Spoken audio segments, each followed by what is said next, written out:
ঘন কুয়াশার চাদরে আচ্ছন্ন চারদিক, দেখা মিলছে না কিছুই। ভোরের এই দৃশ্যটি উত্তরের জেলা পঞ্চগড়ের। বুধবার সকালে তেঁতুলিয়ায় সর্বনিম্ন তাপমাত্রা রেকর্ড করা হয় ৯.৫ ডিগ্রি সেলসিয়াস। বইছে মৃদু শৈত্যপ্রবাহ, বৃষ্টির মতো ঝরছে গুড়ি গুড়ি শিশির।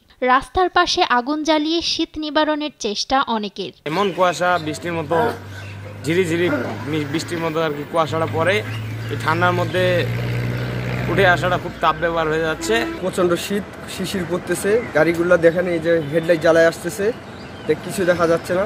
হাসপাতালগুলোতে বেড়েছে শীতজনিত রোগে আক্রান্ত রোগী। সবচেয়ে বেশি আক্রান্ত হচ্ছেন শিশু ও বয়স্করা। এদিকে কুড়িগ্রামে কুয়াশা কমলেও বেড়েছে শীতের দাপট। দুর্ভোগে পড়েছেন খেটে খাওয়া মানুষ। তীব্র শীত উপেক্ষা করেও জীবিকার তাগিদে বের হন তারা। আমরা তো গাড়ি চালাই, সকালবেলা প্রচন্ড ঠান্ডা, হ্যাঁ, তার বাদে সন্ধ্যা হলে আবার ওই পূর্ণাঙ্গ ওই ঠান্ডায় আবার শুরু হয়। হ্যাঁ, এই জন্য গাড়ি চালাইতে পারি না। এমন অবস্থা, এমন পরিস্থিতিতে আছি, এই যে কর্ম যাবার প্রমাণ দিনে ঠান্ডার কারণে কি হবে। একই চিত্র চুয়াডাঙ্গাতেও। গরম কাপড়ের অভাবে কষ্টে আছেন নিম্ন আয়ের মানুষ।